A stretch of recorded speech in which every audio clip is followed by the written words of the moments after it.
Darf Wissenschaft und Forschung alles, was sie kann? Sind Wissenschaftler verantwortlich für die Folgen ihrer Forschung?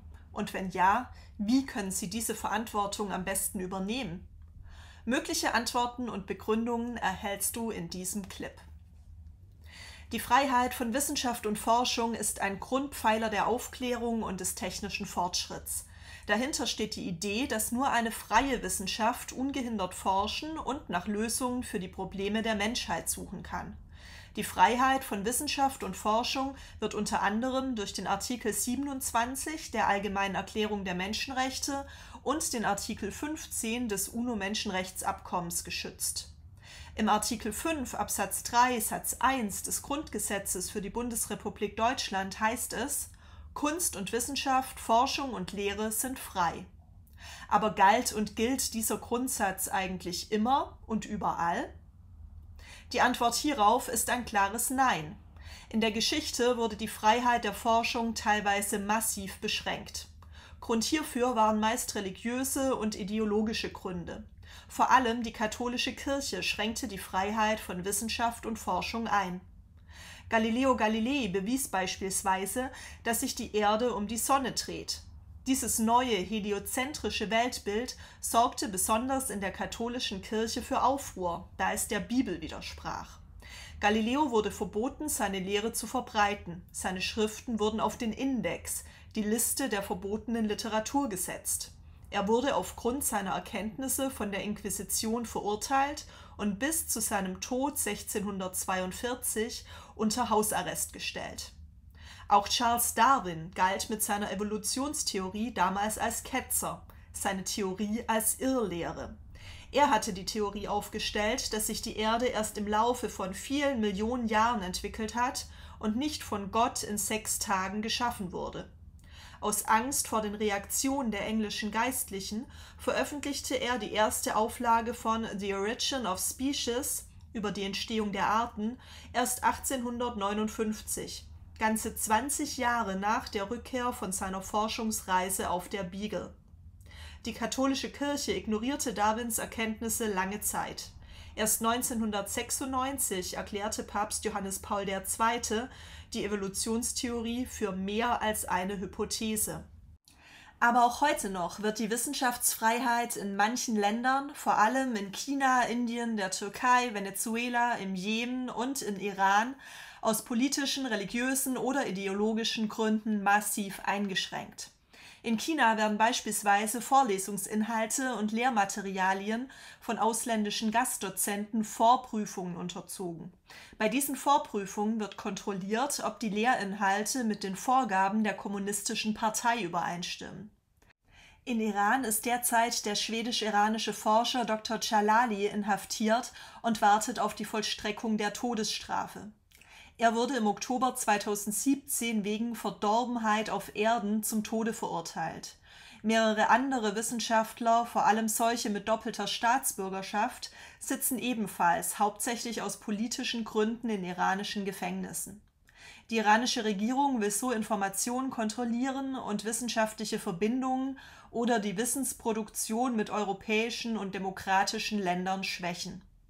Es gibt sogar ein internationales Netzwerk, Scholars at Risk, das sich weltweit für den Schutz von gefährdeten Wissenschaftlerinnen und Wissenschaftlern und für akademische Freiheiten einsetzt.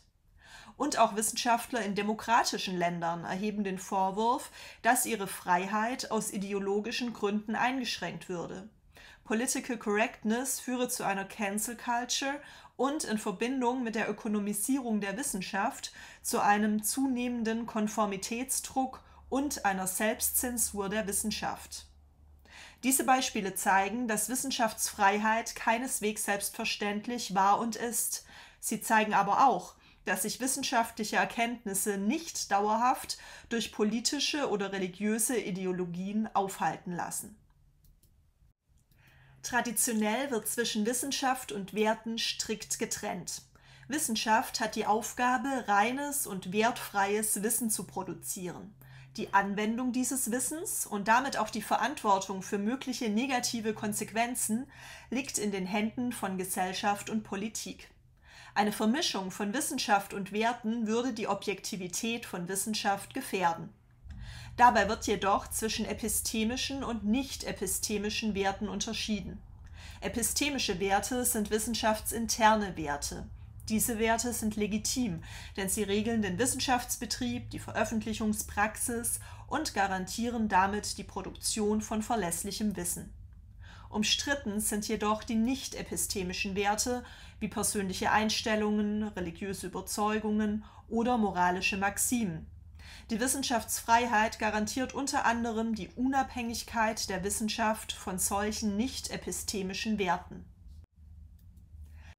Die Freiheit von Wissenschaft und Forschung ist ein hohes, sogar durch unser deutsches Grundgesetz geschütztes Gut.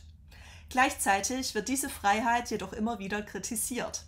Und zwar dann, wenn sie an ethisch-moralische Grenzen stößt oder die negativen Konsequenzen von wissenschaftlichen Erkenntnissen und Erfindungen an die Öffentlichkeit gelangen.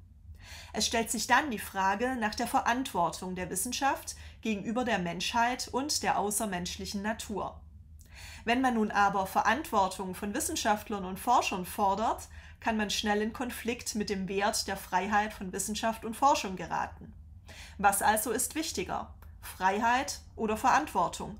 Oder anders gefragt, in welchem Verhältnis stehen Forschungsfreiheit und Verantwortung zueinander? Ganz grundsätzlich lassen sich 3 Positionen zur Frage der Freiheit und Verantwortung von Wissenschaft und Forschung unterscheiden. Erstens, Wissenschaft und Forschung müssen völlig frei sein. Der Wissenschaftler ist für die Folgen seines Tuns nicht verantwortlich. Zweitens, Wissenschaft und Forschung können nicht völlig frei sein. Es gab und gibt keine freie Forschung. Drittens, die Freiheit von Wissenschaft und Forschung muss durch Verantwortung begrenzt werden. Der Wissenschaftler ist für die Folgen seines Tuns verantwortlich. Für jede dieser Positionen gibt es überzeugende Argumente. Wissenschaft und Forschung müssen völlig frei sein. Der Wissenschaftler ist für die Folgen seines Tuns nicht verantwortlich. Diese Position passt zu der Idee einer wertfreien Wissenschaft. Wissenschaft hat die Aufgabe, reines und wertfreies Wissen zu produzieren. Politik und Gesellschaft entscheiden anschließend über die Anwendung dieses Wissens und tragen damit auch die Verantwortung für mögliche negative Konsequenzen. Es liegt außerdem in der Natur von Wissenschaft und Forschung, ihre Ergebnisse nicht vorhersehen zu können. Ein Wissenschaftler kann für solche unabsehbaren Ergebnisse seiner Forschung nicht verantwortlich gemacht werden. Ein Verzicht auf Forschung, zum Beispiel aufgrund von moralischen Skrupeln, würde zu einem Wettbewerbsnachteil führen bzw. sogar das Ende menschlichen Fortschritts bedeuten. Verzichten einzelne Wissenschaftler nämlich aus moralischen Skrupeln auf ihre potenziell gefährliche Forschung, dann führen andere Wissenschaftler diese Forschung fort. Ein Wissenschaftler kann also negative Konsequenzen seiner Forschung durch Forschungsverzicht nicht so einfach verhindern. Er hat dadurch lediglich einen Wettbewerbsnachteil in der internationalen Forschungsgemeinschaft. Ein Verzicht auf Forschung bedeutet das Ende von Fortschritt. Wissenschaftlicher Fortschritt ist nur dann möglich, wenn sich die Wissenschaft frei von staatlicher, gesellschaftlicher oder religiöser Einschränkung entfalten kann. Die natürliche Neugier, die den Forscher antreibt, lässt sich durch Regeln und Beschränkungen auch gar nicht verhindern. Das natürliche Erkenntnisstreben des Menschen kann und darf nicht eingeengt werden. Das deutsche Grundgesetz schützt deshalb auch die Forschungsfreiheit vor ideologisch, religiös oder staatlich motivierten Einschränkungen. Wissenschaft und Forschung können nicht völlig frei sein, es gab und gibt keine freie Forschung. Forschung muss nämlich finanziert werden und ist damit abhängig vom Geldgeber. Während früher die Kirche und der Staat Forschung gelenkt oder verboten haben, wird Forschung heute privatwirtschaftlich oder staatlich, oft mit militärischen Zielen, finanziert und dadurch beeinflusst. Heutzutage steht die Verwertbarkeit von Forschung zunehmend im Mittelpunkt. Finanziert wird dementsprechend vor allem bei privatwirtschaftlicher Förderung fast ausschließlich anwendungsorientierte Forschung. Ein Blick in die Geschichte stützt diese Position. Alle großen Forschungsprojekte wurden durch militärische und industrielle Interessen initiiert und finanziert. Dazu zählt auch eines der teuersten und gleichzeitig gefährlichsten Forschungsprojekte der Geschichte, nämlich das Manhattan-Projekt von 1940 bis 1945. Dieses amerikanische Forschungsprogramm kostete insgesamt 2 Milliarden Dollar und führte zum Bau der Atombombe. Die Freiheit von Wissenschaft und Forschung muss durch Verantwortung begrenzt werden. Der Wissenschaftler ist für die Folgen seines Tuns verantwortlich. Es ist naiv zu glauben, ein Forscher könne die Ergebnisse seiner Forschung nicht abschätzen. Heutzutage wird kein Forschungsprojekt mehr finanziert, das sein Ziel nicht klar definieren kann. Die Gefahren von Forschung sind fast immer bekannt. Es gibt sogar Institute zur Technikfolgenabschätzung, die auf mögliche Gefahren hinweisen. Gefährliche Forschung kann also erkannt und unterlassen bzw. unterbunden werden. Ein weiteres wichtiges Argument für diese Position ist, dass Forscher mit ihrer Arbeit Machtmittel zur Verfügung stellen. Sie haben damit das Recht, aber auch die Pflicht, mitzuentscheiden, ob und wie diese Machtmittel eingesetzt werden. Ein Wissenschaftler ist außerdem, wie in jedem anderen Beruf auch, für die Folgen seines beruflichen Handelns verantwortlich. Noch allgemeiner formuliert ist jeder Mensch und somit auch jeder Wissenschaftler für sein Handeln verantwortlich, sofern dieses frei und ohne Zwang vollzogen wurde. In der Wissenschaftsethik ist man sich einig, dass Forschungsfreiheit ein hohes und schützenswertes Gut ist. Andererseits ist der Forscher aber auch verantwortlich für die Folgen seiner Forschung. Diese Verantwortung kann er auf unterschiedliche Arten und Weisen übernehmen.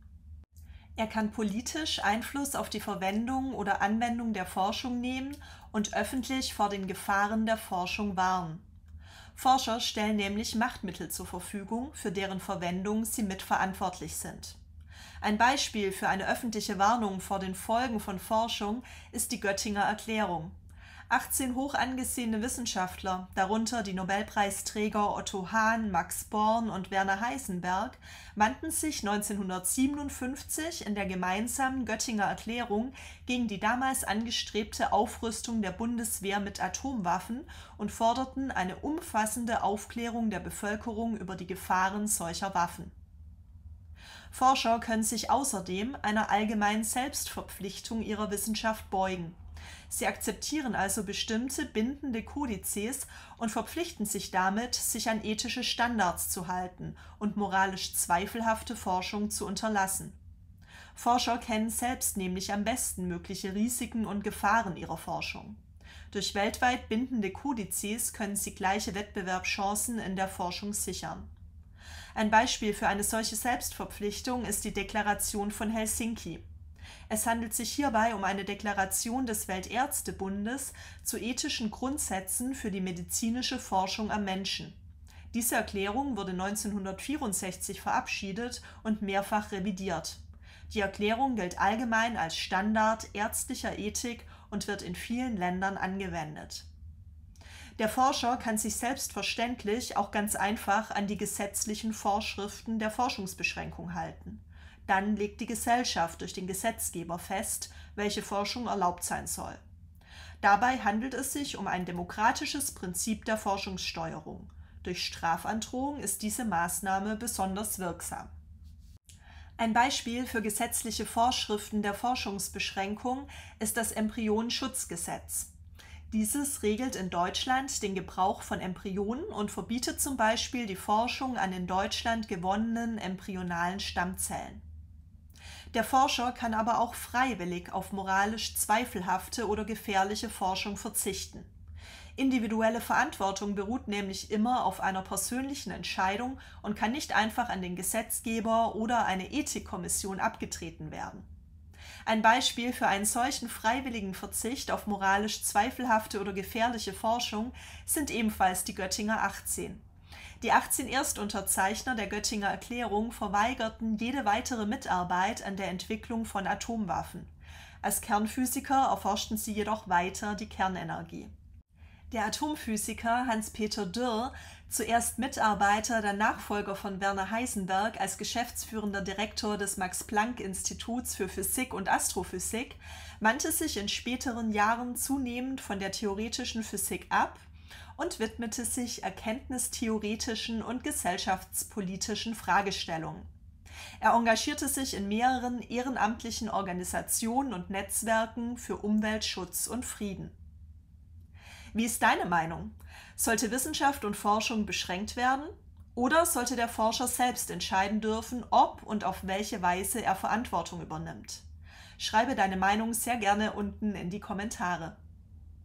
Mit dem Quizlet Lernset Bernd Olaf Küppers und weitere Positionen zur Verantwortung von Wissenschaft und Forschung kannst du dein Wissen jetzt überprüfen und vertiefen. Viel Spaß beim Lernen und bis bald!